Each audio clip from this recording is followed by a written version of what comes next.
Performance podcast for AFL staff and athletes. My name is Jack McLean. I'll be the host today, and my guest is Nathan Pickworth. We'll be discussing the integrated approach around performance, both from a medical perspective as well as strength and conditioning, high performance, as well as decision making under pressure.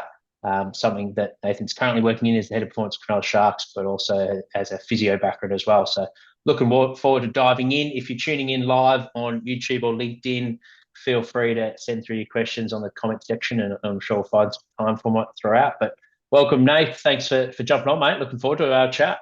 Hey, Jack. Thanks for having me, mate. No doubt the league is jumping on, and performance staff, physiotherapists do well aware of your background, mate. But for those tuning in, perhaps the athletes and parents and the like that aren't aware, do you mind providing, I guess, where it all started for you, your passion for high performance sport, as well as obviously working as a physio roles, as well as strength and conditioning, I guess that transition in your career to the role that you're currently in? Yeah, look, like many high performance practitioners out there, I started as a mediocre athlete, didn't quite make it. The two sports I played the most growing up was swimming and rugby league. Growing up in the Sutherland Shire, you play pretty much every sport under the sun in this area. Didn't exactly make it as a professional athlete in swimming or rugby league. So like a lot of people out there, chose to pursue working in sport. So after school, studied sports science, and in my last year of sports science, working through the practicum hours that everyone has to do, through some of my connections in swimming, and started working at the New South Wales Institute of Sport, doing my hours there, and that started to snowball. It picked up a couple of hours casual shift, just opening up and shutting and putting weights back and things like that. And that evolved to more of a part-time role. So it was there. Sort of met a couple of people, set a goal of wanting to work in high performance sport, and in particular being a head of performance. And I came across Dean Robinson at the time, who was at Geelong. A real quick casual chat with him about his qualifications. He opened my eyes to potentially coupling a physiotherapy degree with a sports science and strength and conditioning qualification, and some of the benefits that could have. So I chose to spend more money and do a physio degree while I was working at the institute. Got through that started working for a year or two as a physiotherapist, but also coupled it with some sub-elite sport work as an S&C, sort of being a one-man band for some lower grade levels, and then eventually got my start, and things took off pretty quickly. And I guess we're in 2025 now, and we're looking at 12 to 15 years later, still in the sport. Fantastic. That's awesome, mate. Some good gems there for S&T sports scientists and physios that are looking to crack in. You talked about part-time experience and just helping out wherever you can, as well as the semi-pro, where you sort of that one person that does it all, many trades, the generalists. What do you feel was some other, apart from putting in the hard work, what was some other things that sort of helped out you land your first full-time contract that you do again? It took 3 years after graduating from my postgrad in physiotherapy to land a full-time role. In those 3 years, I was quite strategic about where I was working. I worked in a physiotherapy clinic that was owned by some guys that were working in professional sport at the time, and that gave me some opportunities where I just said yes to everything. I was fortunate enough at the time of my life where I wasn't married, didn't have kids, where I could say yes to everything, and you work the hours that come with those things. So I was working as a physio and an S&C in New South Wales Cup. As I said before, essentially just a one-man band for that team. That grew to being able to do some other lower grade jobs with pathways teams. Back then, it was in rugby league, it was the Toyota Cup, which was the under-20s. That led to a little assistant physio, assistant S&C role. eventually I said yes to everything, and then I'd be naive to not think that I wasn't in the right place at the right time, and just the stars happened to align for me that the club that I was working in the lower grades for needed someone full time. And yeah, I was just fortunate enough, as I said, that I'd said yes to everything and had some experience and some runs on the board and built some relationships. But then I was just fortunate enough to be in the right spot when an opening came. So yeah, guys looking to try and get their first job, it is my advice would be, saying yes to everything is a great start. Building relationships, genuine, authentic relationships, and you do need a bit of luck to be in the right space at the right time. And with those decisions in regards to what you say yes to in your relationships, I think you should be strategic about which ones that you say yes to, because you might want to work with good people, or you see good people that are likely to go on to bigger and better things. Yeah, being strategic about what you say yes to and building genuine, authentic relationships is a great start to getting your foot in the door. Yeah, it's so true. I think that's great advice, mate. I think it's you do need a little bit of luck, but obviously it's all luck. You've got to be in the right place and putting in the work. But I also think it's a valid point as well. If you're putting the work, but you're doing it potentially without anyone seeing it and no one that's got influence in higher grades, it can make it a lot harder to go anywhere. You might just stay in that role for a number of years, and although it's good experience, it might not be going where you want to go. So working with people that are actually at the organisation that you want to work in those full-time positions, powerful absolutely. Networking piece for sure. What about strong influences, mate? Mentors, if you like, or people that have been big influences of your philosophy so far? Yeah. I'm glad you used the word influences there, because with how my career's gone and how it progressed a lot quicker than what it should, and a lot quicker than what I was ready for. I was in a leadership role, certainly well before I had classical years under my belt and experience that most people go into a leadership role. It just evolved that I haven't really had the classical mentor. A lot of mentors have they've been maybe someone you report to or boss, might be a research supervisor. I haven't had the classical mentor, but in terms of influences on my career, I've had some really, really good people influence me. Billy Hoolan, who you've had on this podcast, is sports scientist at Collingwood. And we worked together for a number of years. And whilst Bill technically reported to me, with being such a good, insightful professional, he sort of gave me a reverse mentorship of being able to influence my philosophy and made me think.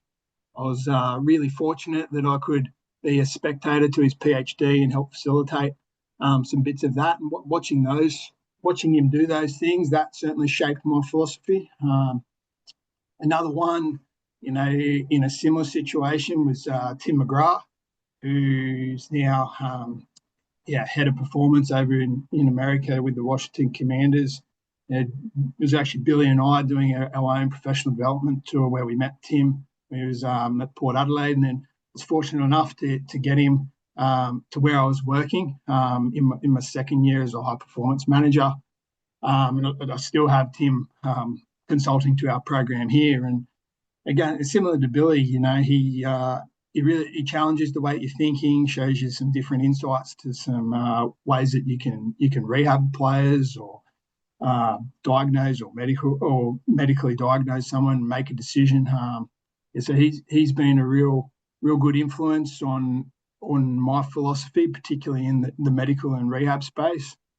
And then early on in my career, as I mentioned, I did accelerate through the ranks a lot quicker than what I expected and probably was experienced and ready for. I had a guy, his name's Dirk Melton, who was the CEO of Sydney FC, really experienced sports administrator. He helped me a lot in my early years as a high performance manager, helping me learn how to navigate stakeholders in particular, how to manage staff. All my staff were were older than me at that point in time, which I thought that mattered. But in the long run, I realised that it didn't matter. But yeah, Dirk really helped me, particularly in my early stage as a leader. Yeah, how to navigate the high performance environment with the pressure and managing all the stakeholders that are at bay within a club. How'd you get on to Dirk? Obviously, the other two you worked with was Dirk something Yeah, you brought on yourself? the club I was working with at the time, they brought him in to do some consultancy work. Really interesting guy. Just happened to hit it off with him. He invited me for a coffee. Just one of those things where I said yes, yeah, I'd like to talk to you more, and it was interesting. And I'd landed into this high performance manager's role before I was ready, and he helped me. He had some questions about how he managed some scenarios, and yeah, he really made me think. It was just, like I said, one of those ones where I just said, yeah, let's talk more, and went from there. And do you think with your experience, like you said, 28, it can be quite young, certainly in elite sport, to be in a leadership position, like you mentioned. Do you feel like, in your experience, like that informal way of learning with your staff members, and then obviously reaching out with Dirk, and it sounded like that was probably more of a formal sort of mentorship in some sense, but do you feel like there should be some courses that people should do if they're in a similar position, or is it more just a matter of going about it in your own way and developing yourself, and what will be, so to speak, in terms of developing in your own time? Do you feel like you would do anything differently, or do you like sort of the way that you went about it, learning on the job? Yeah, I think learning is really specific to the individual. At the time back then, there's no way that I had the bandwidth to do anything formal in gaining a qualification in a tertiary sense of in leadership or management. For me at that time, the best thing for me was to have an ear that I could use to discuss things and help me navigate my way through. Now that I've become a bit older, a bit more comfortable in my role, I have explored some postgraduate qualifications in that. There's so many good things out there. There's things within Australia and abroad that you can do. I think it's got to be specific to what your learning style is, what you can take on in terms of bandwidth at that time. But yeah, there's so many great things out there. Personally, I'm a big advocate for the softer mentorship program, if you will. Even now, the head coach that I work with now, he doesn't intend to, but he indirectly provides me with mentorship just with the way that he delivers his program. So I feel that, practitioners out there, you can find mentorship or learning opportunities in so many different facets of what you do. Yeah, 100%. You keep an open mind, and there's plenty of wisdom out there. That's for sure. Couldn't agree more, mate. And what about highlights? And you've reflected, obviously, plenty of time to go ahead, but at the moment in your career so far, moments that you're most proud of that sort of spring front of mind? Yeah, like I really enjoy what I do. So in terms of highlights, like for me, the highlight is in the process. Like every preseason that you deliver, you set out a goal and you try to achieve it, and hopefully everyone does achieve it. But when you do, well, that's so rewarding. And every preseason doesn't result in a premiership, but like for me, they're highlights. Other things like getting my first full-time job in sport, getting my first head of performance job in sport, like they're great things. But highlights for me really are the work that you do in the process. Where I work now, we have had some success, albeit without winning the premiership yet. But from when I started, we had a goal of how we wanted to evolve the training programs and what kind of athletes we wanted to develop, and people in particular, how we wanted to develop them as people first, athletes second, and then footballers third. That's been a 3-year process, and it's resulted in some finals, which has been awesome. Some lower grades have won premierships and been in grand finals, which again has been awesome. But for me, the highlights been in in the process and working hard in the trenches with good people. Other highlights, in my second year as head of performance, we had like a really, really good injury run, where we apparently set some records for being able to have the starting 17 available for so many consecutive weeks in a row. And that's a highlight. But I mentioned that because I'm really proud of that, because of the recognition that the staff that was working with me got for all their hard work. That wasn't a 1 year thing. That wasn't a week to week thing. It was a 2 year process that everyone had to work so hard for, and that was the outcome. Other highlights, sort of on a more micro level, is a couple of athletes where I've been fortunate enough to work with. There's one that springs to mind who had some long-term soft tissue troubles, really, really coughing and spluttering in terms of getting himself on and off the park, and working with him. And he didn't get back to, he previously had been a representative player, didn't get back to that level, but he got back to being able to consistently being able to perform, which gave him back some really good happiness and meaning to his career. He gained a contract out of those things. And those ones are special. And other more micro stuff, seeing debuts, milestones, they've been awesome. Final series are awesome. But if I had to put one highlight that stands above all of them, was round 3 this year. I got to have both my kids come into the shed after a win and sing a song with me. So I've got a 5-year-old girl and a 2.5-year-old boy, and that's in terms of one highlight that stands out. That was really special and a huge highlight for me. Yeah, good. Yeah, it's funny timing. I just had my son, 6-year-old, just watch the boys warm up in the sheds on the weekend, and he just didn't stop talking about it all day at school, apparently. So it's amazing what that stuff does to the kids. Yeah. It's fantastic, mate. Yeah, I couldn't agree more. Process, and it's almost like the gratefulness of just the job in itself and the environment that we get to work in, the people, like talk about the relationships and genuine relationships you build. So, well said. Good segue for our topic as well, mate. Obviously, you've had the unique experience of working on both sides of medical and performance, and probably over the last decade, it's something that the industry prides itself, I guess, in terms of collaboration. And often you'll be working with practitioners where, if you watched them throughout a day, you probably couldn't even tell if they're a physio or an S&C unless they're in the clinic room. But in terms of the ones that are quite practical, certainly rehab physios in the gym, on the field. So there's a lot of crossover.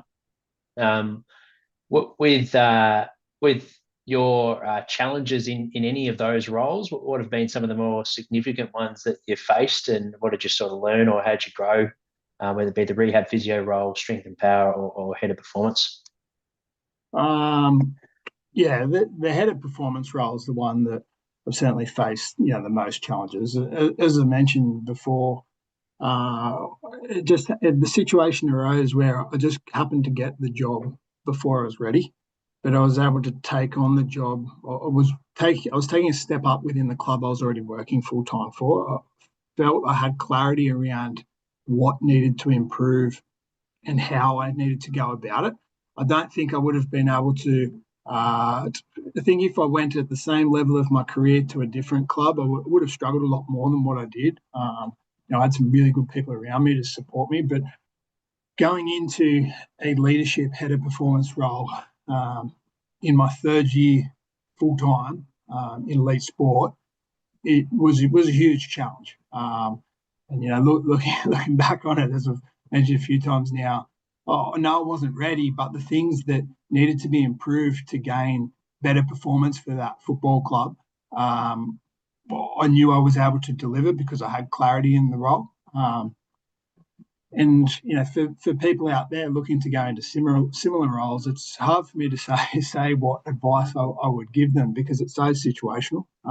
For me, I was just really fortunate that I already had some good staff around me. The new staff that I got in I prioritised really good people, and those really good people were able to support me throughout the process and the decisions that I had to make. Yeah, it'd be good to unpack that experience. Maybe was it a gut feeling, and what was the scenario? If there's an opportunity there, no doubt the head of performance had moved on. I imagine elsewhere, and there's the club. Did the club want to advertise? Did you go through a competitive process like that with interview, or was it just purely internal and you put your foot forward and presented your case? Oh, I'm having to remember back a while ago now. Yeah, there was an interview series that I was involved with the general manager, CEO, head coach at the time. To be honest with you, I don't really know if other people were interviewed. Yeah, I had a few meetings and discussions, and yeah, I had to answer those questions around what I thought needed to improve and how I would do them. And yeah, the situation arose that they felt like I was the right person to be able to improve those things. And I was just, again, I don't kid myself that I happened to be in the right place at the right time and had a bit of luck. But yeah, sometimes that's just what's got to happen for elite sport jobs. There's not that many out there. They are hard to get.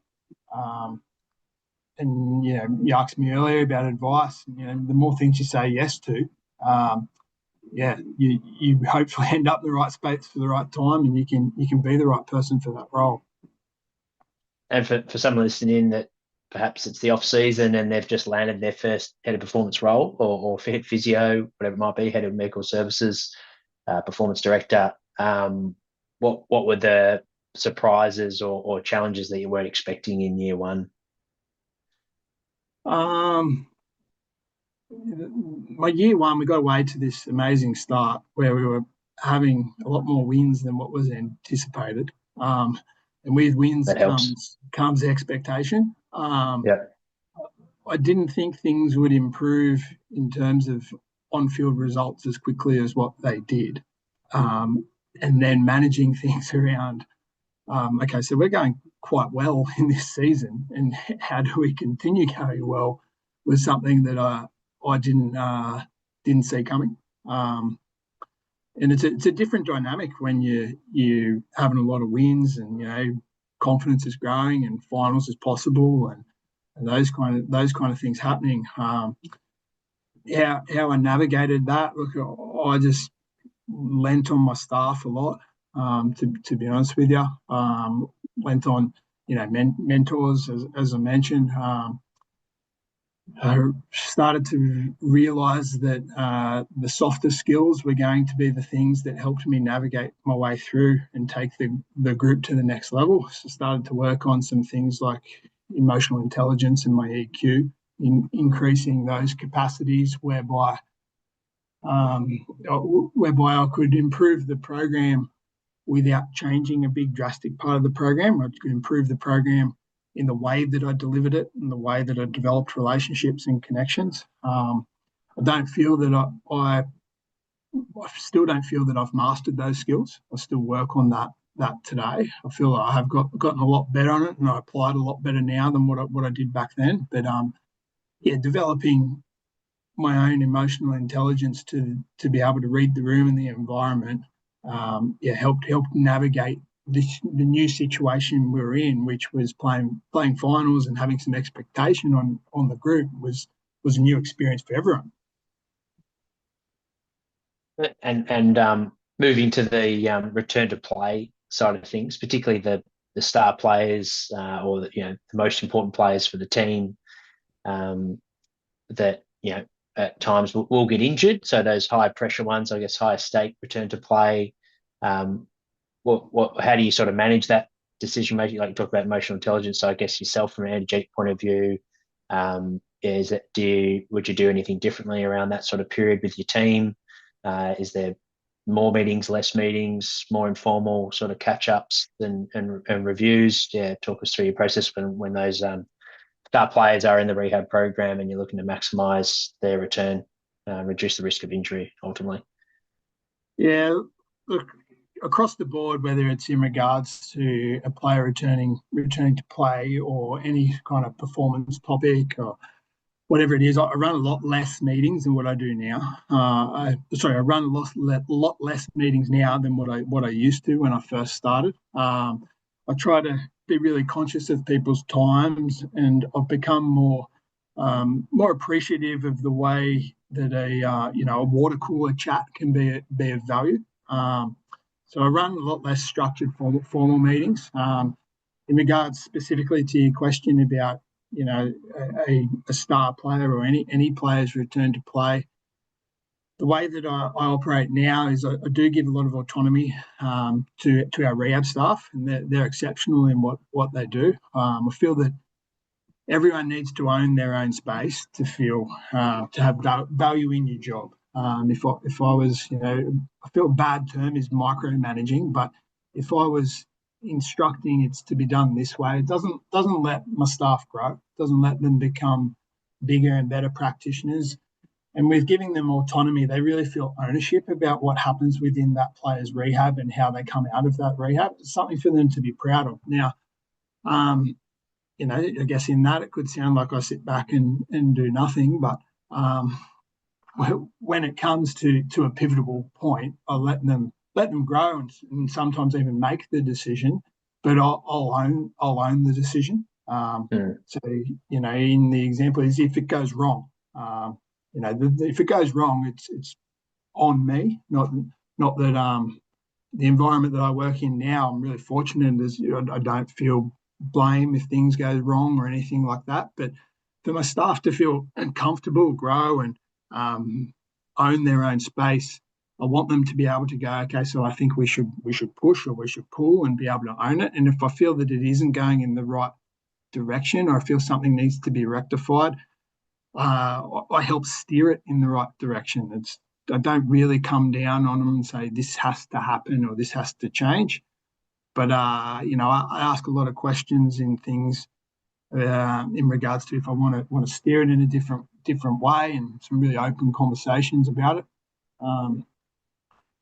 Trying to not sound really vague and like I don't do anything, but I do believe with a lot of this stuff is you've got to have a high EQ, high emotional intelligence, know your staff, know the player, know your coaches, know your environment of how everyone works to get the best result for that player, for the team, for the club, for the coach. There's no process or strict system that I follow each time to get it right. But I try to be really open and encourage people to have autonomy. Yeah, it makes sense. Going back to the meeting side of things, what's the pros of meetings, do you feel, and then the cons, and then conversely, when you move to a more of a where the chats are more fluid and make when there's, I guess, naturally just not as much structured time, just let the environment sort of connect as they do, and those sort of conversations come as they need to. What's the pros and cons of those? The meetings that I do run now, they're for a reason. They're not just to sit around and have a chat about the players. They're really pointed in what we're trying to achieve, and they're with key staff that need to receive and note information to do their jobs better. So they're common ones around availability and rehab processes. The ones that I keep more casual, we'll say, or in the gym or water cooler, are ones that are a bit more transient. A player might be in rehab for a period of time, and we're rehabbing in one way. And I might want to steer that in a different direction or find something that we can do better. I don't call a big formal meeting to go through each player's rehab plan and to make big adjustments. We talk about it on the run. I find that with the staff that I work with now, it actually results in more conversations. We're more often talking about where a player's at. The meetings that I do run now and have them structured, they're really pointed in, okay, well, we're looking to talk about these things for this reason, and these are the people that need to be in the room to have those discussions. And will they be booked in due to something that's popped up, and then you'll schedule it, or is it a weekly, same day each week? Yeah, I have a couple that I run across pretty much the start of the week. It'd be Monday or Tuesday, based around team naming. That's that's obviously one that discusses more things around availability, who's in, who's out. Other ones that might be a bit more ad lib in, we might want to change some things in the strength program, or what we're doing for conditioning or speed development. I'll do that with key people at key points in time that I'll be looking to make a change. But the ones that are really pointed are the ones that you do week to week, where players are in and out, or planning travel schedules or things like that. And moving over to the more casual sort of chats around, whether you might push or pull, go a bit slower on a certain player in return to play. A lot of those, decisions or shifts in thinking mindset around more conversations, perhaps with the coaching team, or is it perhaps the data and markers, more objective side of things? What's your sort of stance on instinctual sort of gut feel and the subjective side, and then I guess the objective criteria approach and accelerated return? Well, that's a really good question. To be honest, I'd probably put 50% stock in each camp in regards to the data versus data versus the art, in terms of gut feel. You have to have a process which is often defined by data. If a player's returning from a hamstring injury, have they run fast? Can they run fast? Where is the injury? How much of a bleed is it? What are we looking at? You have to have something to fall back on, in regards to, this is my process, this is my system, and then you tie that in with the softer skills of the art, player confidence, my own intuition about how they're performing and how they're going, things outside of the training program, life, psychosocial elements that could be impacting them. But I do honestly put about 50-50 stock in each camp.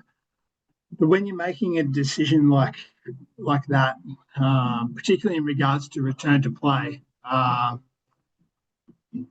you getting the background audio from the stadium testing their PA here? No, I haven't really. Okay, no worries. They've decided to test the stadium stadium music system at the same time as me trying to answer these questions. So I'm trying to you're doing well, mate. I couldn't stay with you. But ultimately, with a return to play decision in particular, but you could also apply this same analogy to other areas of the performance program. It's like taking a bet. Okay, so we've got these things. This player might be your fullback, let's say, has had some hamstring tightness, but has finished the game. They've run fast in the game. We've scanned it. It shows, we'll call it a grade, might get reported on as grade 1B in an area that I'm not stressed about. So, these are the things that sit in the 4 camps. So these are the things, he's run fast, he's finished a game, he's got good strength, whatever the practitioner wants to put into the pros column to make it a good bet, that needs to get weighed up. So they're often your more objective things. Then there's other things in there that might go into making it a bad bet. So, it might be a significant muscle strain. They haven't finished the game. And if you're looking to go a bit earlier in their return to play process, you have to weigh them up as a risk factor. So is this a good bet or is this a bad bet? And if it's a good bet, you've got to work out how much stock you're going to put on it. So positionally, we'll say, in the game that I'm working in at the moment, rugby league, the fullback, it's not someone that wants to be substituted. They're expected to play 80 minutes. They're an important player within the team. So, if they're going to play, that's a bigger bet than potentially some other positions. Regular season games versus final series games, they're different. And then you weigh it up in a conversation with key staff, obviously head coach is no doubt one of them, to decide whether, hey, we're not going to take this on. We're not going to push here. We're going to hold because of these reasons. And then it's really important to make it a collective decision that everyone's okay with, that everyone's comfortable. And that's if you choose to play or not play. It's really important that collaboration comes in. But coming back to your question, I do put 50-50 in both camps of, relying on objective data and information versus intuition, instinct, and gut feel, and the softer skills on the side of it. And with players that get injured on the weekend and that perhaps get a scan, doctor and medical team have come up with a diagnosis. What's usually the process from there? Is it them contacting the head coach and talking about timelines and presenting that to the player? Is it yourself and the medical team putting markers in place and looking at the loading and then presenting to the player and the coaches? Obviously it's fast paced, so. Yeah, wherever I've worked, I do have one meeting early in the week that a lot of those things do get discussed. But depending on turnaround travel, it doesn't always happen like that. I take a lot of ownership on communicating that to the coach. I usually split it with the head physio that I work with at the moment. We often will split it. I'll communicate to the coach if this is what we want to do, and he'll communicate to the player. And that's purely just been established by our workflow. It's just something that we came up with. Yep, I've got this, you've got that. Who've you told? In the game that we work in, the club I work at, our doctor's not full time, so because they're a bit more transient in and out of the workplace.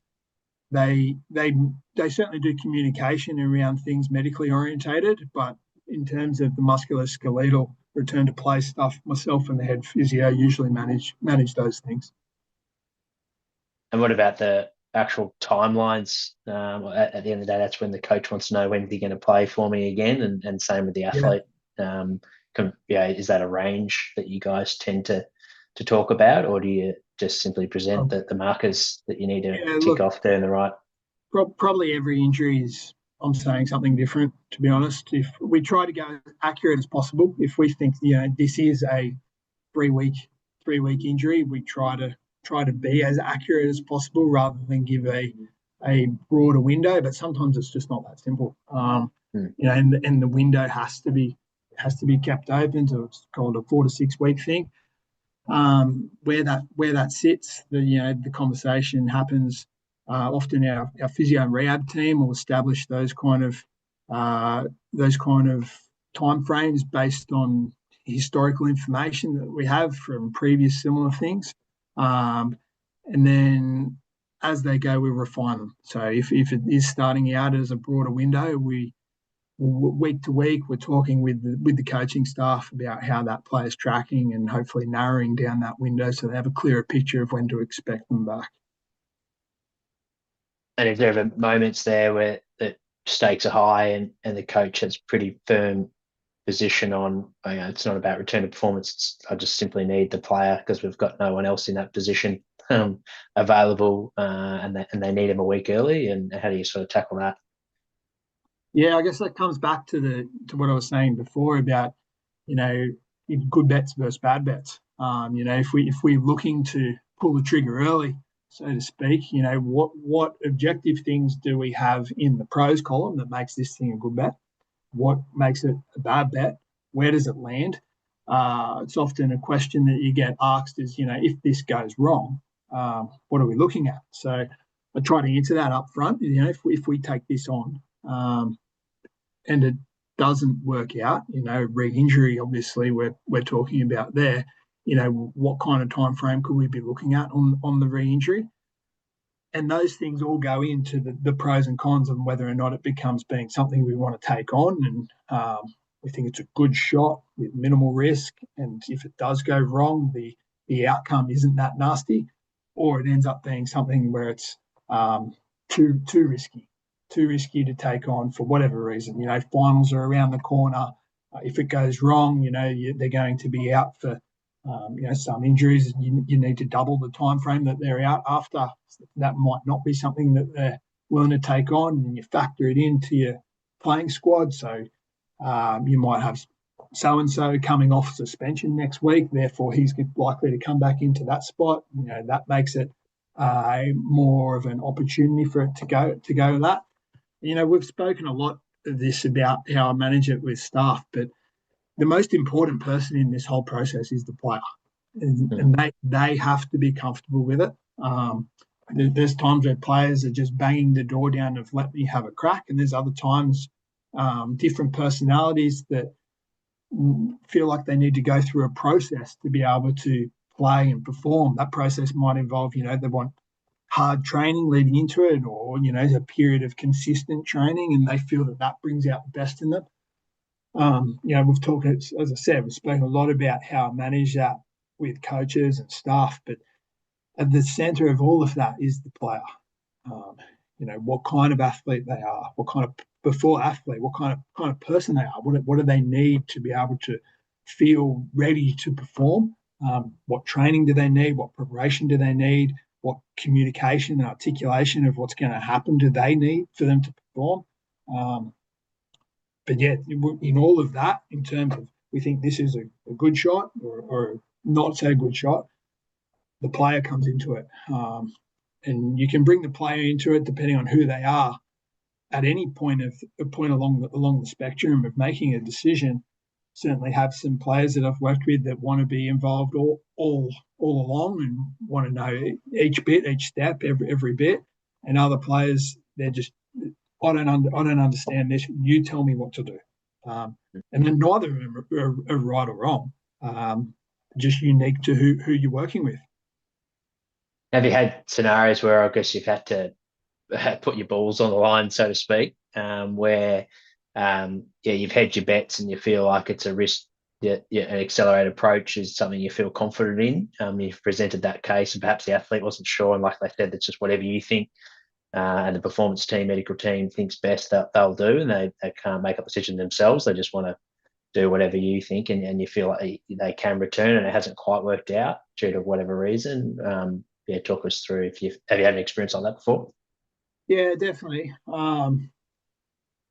Definitely trying to think of what was the best example to cite. The ones where it does go wrong are often the ones where the player goes, you make the decision. Sometimes they do that because they're uncomfortable. They're not comfortable in. Yeah, let me start that again. Yeah, then they feel more comfortable in not being involved in the decision. But yeah, for sure, I've been involved with ones that have gone wrong. Some that have sprung to mind is where I've made errors in the past and I've learnt from them is, everyone wants a decision quickly for whatever reason. It might be to select the team. It might be as something as simple as getting the jersey size right. And I've given into that before, and I haven't prioritised getting the information as accurate as what I should. The example I'm thinking of, I should have given it more time and not gone with what I thought early and let it play out. If I stuck to the process on that one for a little bit longer and not being influenced by time pressures and prioritised accurate information by giving it more time, I would have handled that situation better. Like a question that I now ask myself regularly off that is, what's more important, quick communication or accurate communication? For me, it's always accurate communication. So in that situation that I'm thinking of, I should have held off on the time pressures that colleagues needed, let some water go under the bridge so that the answer became more clearer, and then I would have had a better answer to go forward with that decision. In regards to that athlete, that was one that was holding you tell me what to do. But in that situation, would have that changed anything if they were more forward in saying this is what I want to do? I don't think so. My reflection on the work would do better there was more around okay, got to hold my cool here. Everyone wants a decision on this now. But prioritising that accurate information over fast and timely information for me is more important. Yeah, that's awesome, mate. Yeah, that resonates. Makes a lot of sense. What about externals or consultants? Perhaps with recurrent injuries or any sort of problem that the organisation environment's going through? Are you for them bringing an external person in, or do you feel like it's something that needs to stick internal and it complicates things with more people involved, or is it something that you think can be quite positive when you are going through a challenging situation to get a third party into with your team? Yeah, my opinion on that's probably changed over time. Where I sit now is I'm all for it. I do believe, or I can put my hand up and say I do not know everything. Um, I'm a generalist. I don't have an area of specific expertise. Training load of strength training. I am a generalist, and I certainly don't know everything about everything. I do have consultants here on the program. I think they're awesome. They're so good. The right consultant can be so valuable to your program. The ones that we have, I know, with every employment that I do, they are really good people. So they're here to help. They're here to support the full-time staff. They're here to support the athlete. And those ones, I just find them so valuable. Yeah. Because of the high pressure environment, the decisions that we have to make. I've certainly seen staff be a bit protective of their athlete. I've got to get them back. I'm responsible for them. But yeah, as I've gotten older, I'm certainly acutely aware that no one knows everything. The more people that you talk to, the more insights that you gain. Gather all that information from as many experts that you feel is warranted, and then you bring it all back together, and then ultimately we make the decision. We can choose to go with the consultant's advice or whatever the recommendation they might think, or you may not. It's another piece of information that can just get weighed up in the process. But with the externals, what if there's an athlete that is injured that wants to bring that person into the decision-making process, or perhaps treatment, diagnostics, whatever it might be? How do you sort of juggle that scenario Well, when it's an unknown sort of person to your team? Yeah, I'm fortunate to say that I haven't had to deal with that too much. Can't really think of an example in regards to having a player say, I want so and so down the road coming to weigh in on this. So I can't really answer that. Certainly had some consultants give recommendations, but the consultants that we've worked with or I've worked with, they've been awesome people. Yeah, they've gone, this is what I think, and then they've said, it's up to you guys. Obviously, they've had questions for me as much as I've had questions for them, and I haven't really been in a situation where the player or the playing group want someone external to sit in on decision making. No, that's good. Awesome, mate. And anything that we haven't touched on this topic in terms of like integrated systems with medical performance team regarding we've probably spent a fair bit on the return to play, but just also the processes that you have in place as a manager, leader. Anything that you want to before? There's a couple of last little questions that I've got outside of the topic, but anything you want to wrap up that we haven't touched on? Integrating the performance and medical stuff. I've alluded to it here. It's the softer skills and emotional intelligence is so important. Like every person that you have employed is going to be different. Whilst you have systems and structures that you follow and a philosophy, every human is different. And the way that they operate and the way that they think needs to be managed, which is more important. Is more important than sticking to the system and sticking to the structure. It's having them work within the system and work within the structure. Those are the ways that I integrate that performance and medical, because there's common traits to performance or strength and conditioning staff and medical staff across different practitioners. But the way that you integrate them in, those softer skills are just so valuable in being able to bring the best out of people. Yeah, on the emotional intelligence side of things, what have been some of your favourite methods or processes to ensure that you're at your best, which is probably a bit of a thing to say, your best each day going into work? Is it, obviously mindfulness is something that's common talked about in this space.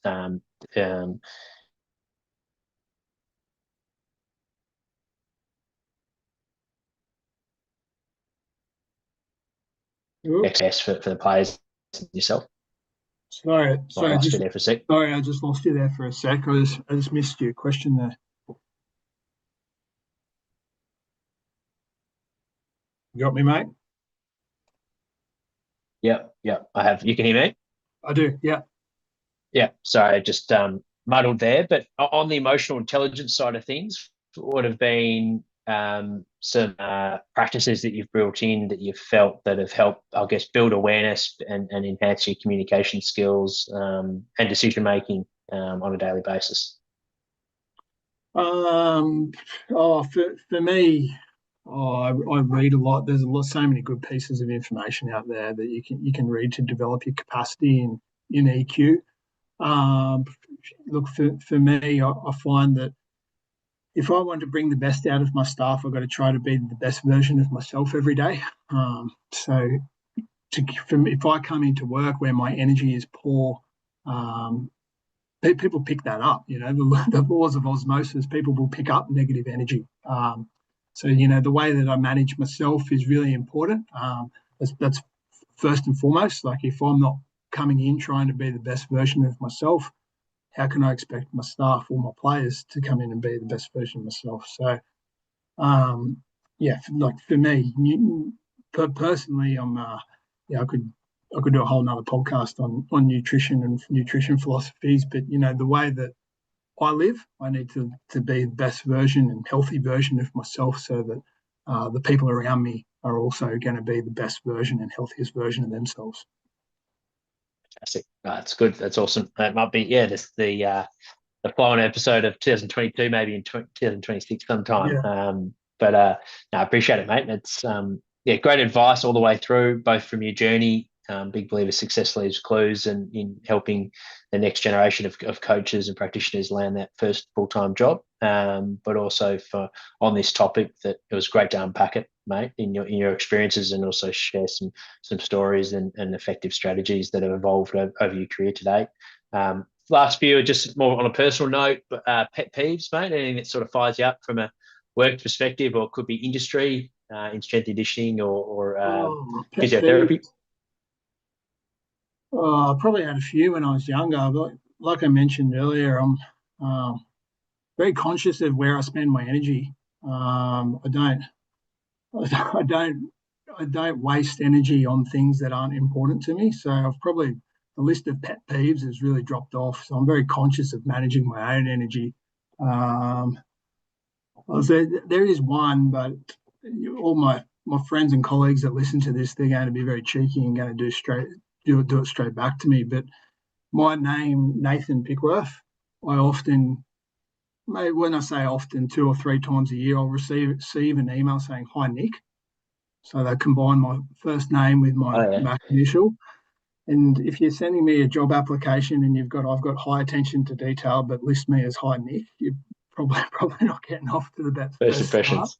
So Yeah, now that I've mentioned this here, I'll have a series of cheeky colleagues that know me sending me emails saying Hi Nick for the next week. that's good. Thanks for sharing, mate. That's wasn't expecting that one. What about favorite way to spend a day off? Probably few and far Favorite spend between, the day but off. yeah, when you get one. Uh, I surf as much as I can. I haven't been surfing as much as what I normally do. Day off, wake up. If there's waves around, go for a surf. Maybe drop my daughter to school and pick her up. My son is obsessed with lawn mowing at the moment, a 2.5-year-old, so probably have to take him for a lawn mow. And I like my wines, so I do a bit of cooking. Like to pair it with a nice wine and have a family meal at home. So I don't know, pretty boring day off, I guess. It's good. Yeah, The simple things, eh? yeah. Or sort of we are literally the midway through of this year, mate. What's on the horizon for the rest of the year? What are you most excited about?